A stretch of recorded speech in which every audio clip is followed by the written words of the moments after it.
I'd like to show you a spectacular attacking game won by Valentina Gunina. This was played in the recent Cairns Cup, an all-women's tournament sponsored by Rex and Jean Sinkfield in St. Louis. And Gunina won the tournament convincingly. She has a really enterprising attacking style, as we're about to see. I've analysed a lot of her games in the past, and she often takes incredible risks to have a shot at her opponent's king. Before we have a look at the game, remember, if you're not a subscriber to the channel, do click on the subscribe button down there. It's free to subscribe, and click on the bell for instant notifications for when we post a new video. Okay, on with this game. I think you're going to enjoy this. This is great fun.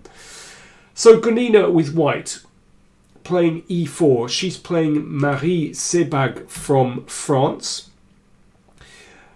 And we go into an open Sicilian. So we have an open fight on the board. And it's a Najdorf variation. Always pleased to see a Najdorf, one of my favourite variations. Now, the line played by Gunina here has become quite popular recently. It's a bit of a slice serve, a bit of a sideline. Knight b3. Well, this looks really bizarre, and I think we can say that this is definitely not the refutation of Najdorf, but it's a very clever move because it forces your opponent to think a little bit. You know, which line do you want to play? Should this e-pawn come to e6 or e5? And is there a disadvantage in playing pawn to e5 because then maybe, you know, white hasn't committed the other pieces on the board, maybe bishop g5 there? Or should you go g6 or maybe knight c6? But if knight c6, then, you know, we head into a Richter-Rauser variation if white wants it. So knight b3 is a kind of a waiting move. And it's a very flexible move as well because white isn't committing the bishops, not committing this pawn. This pawn might go to f4, not committing the kingside pawns at all. Waiting to see how black plays before embarking on the rest of your opening moves. And Sebag plays the most popular move here, e6. As I said, all those other moves are possible. The problem with e6 is that white can now play g4. So this is a kind of Keres attack. If I just do a quick compare and contrast, let me just go back a moment. So this is the so-called Scheveningen variation of the Sicilian. And here the Keres attack is very popular, has a really dangerous reputation. So you could say that here white is playing a Keres attack kind of half a move down because the knight doesn't really want to be on b3. It's better in the middle of the board. Nevertheless, this is still an extremely dangerous move for black to meet. h6 is possible, but b5 played by black. Okay, it's the most dangerous move, counter-attacking on the queen side straight away.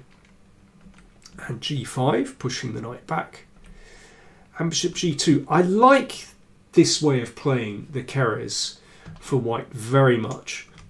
The bishop does a really good job of protecting that pawn on e4. This is so often the weak point for white in the Sicilian.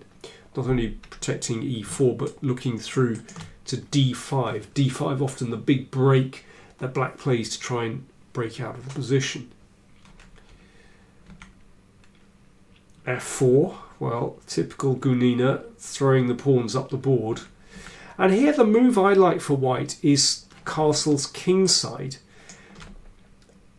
I think it's good to tuck the king away quickly. And actually white has lots of attacking possibilities there. But Gunina plays h4 straight away. And actually you don't need to play like this. It might come later on, but actually I feel that this gives black some chances. Anyway, it works out very well, so I shouldn't criticise. Here, well, knight b6 was played. It's also possible to push forward straight away with b4 and get some counterplay.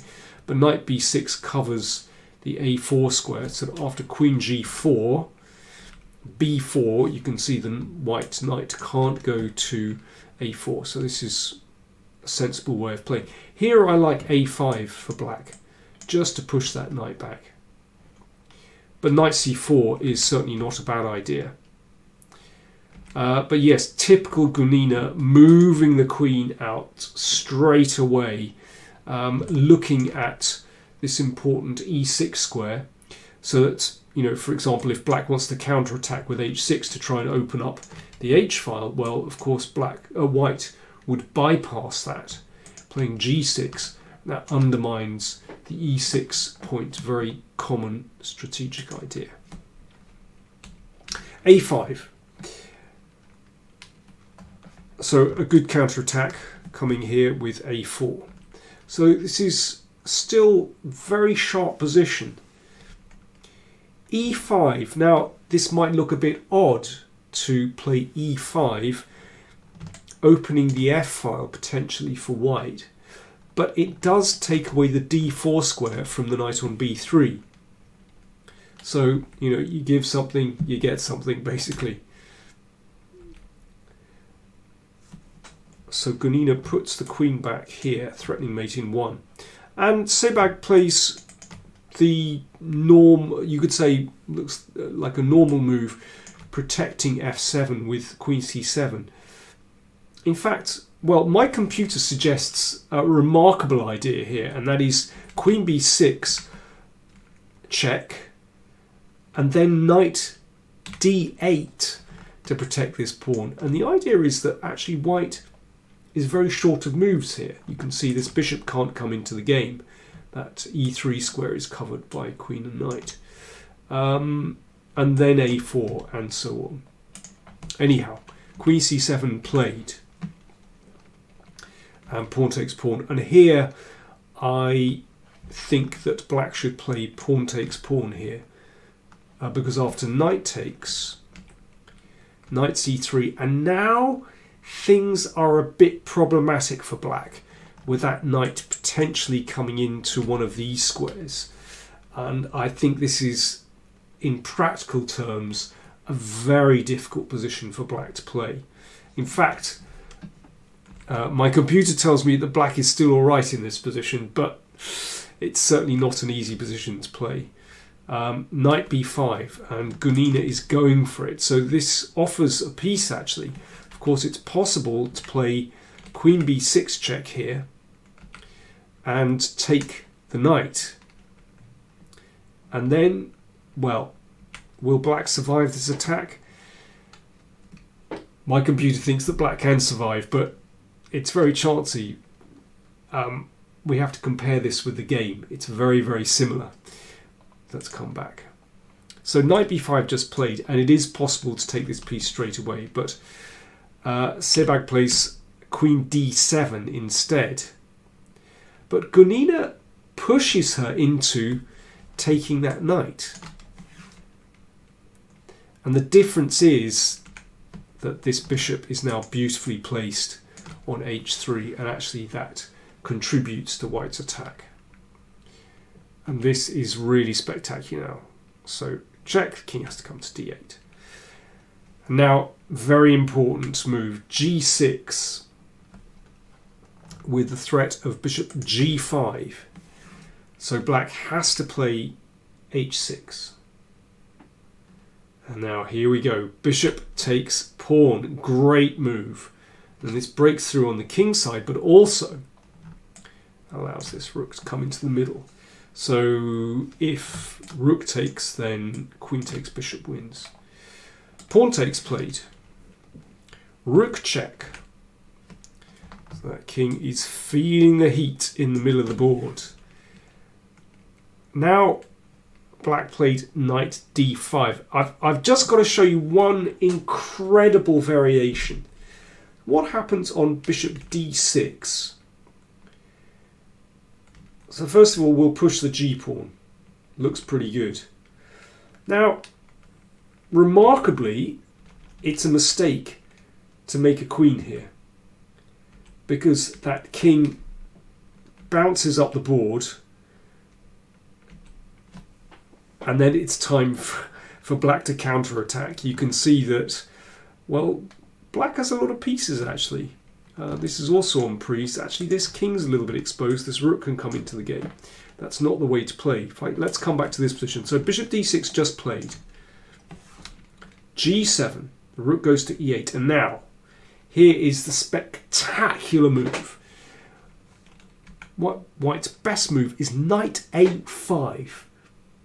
And this is the straw that breaks the camel's back. Black can't hold everything together here. So, first of all, we should say that this is a threat, this is a threat. So that knight has to be dealt with. So, let's see. Knight takes knight. That's pretty clear. That allows rook takes bishop. And my next move. Okay, so let's come back. So, knight a5 just played. So, let's try rook takes. Well, then we can take the rook, queen takes, and now rook f8. So don't forget this bishop is pinned, so it's not possible to take. And basically, we're queening on the next turn, or if queen takes here, and this is too much, white will win that. And one last one, if queen takes knight, then queen d7 mate.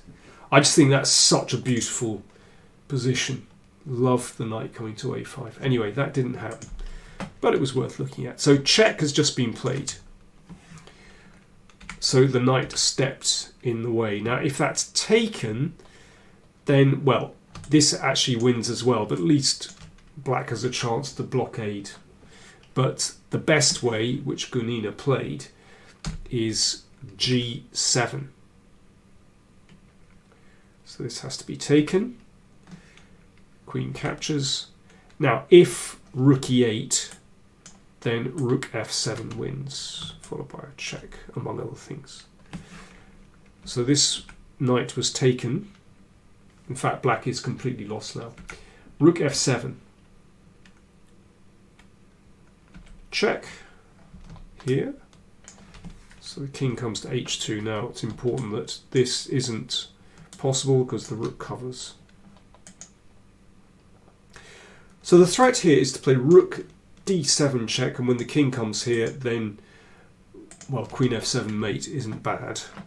So therefore the king steps here. Now it would be a mistake to play rook d7 because of queen f2 check and queen f6, and black actually wins that position, comes back and defends. So what do you do after the king has just come here? What do you do here? Well, in fact, it's mate in 2. Rook f8 check.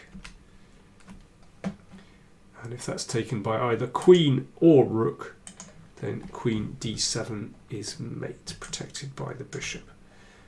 Now that is pretty spectacular. Fantastic finish by Gunina. She has a real flair for the attack. Absolutely beautiful.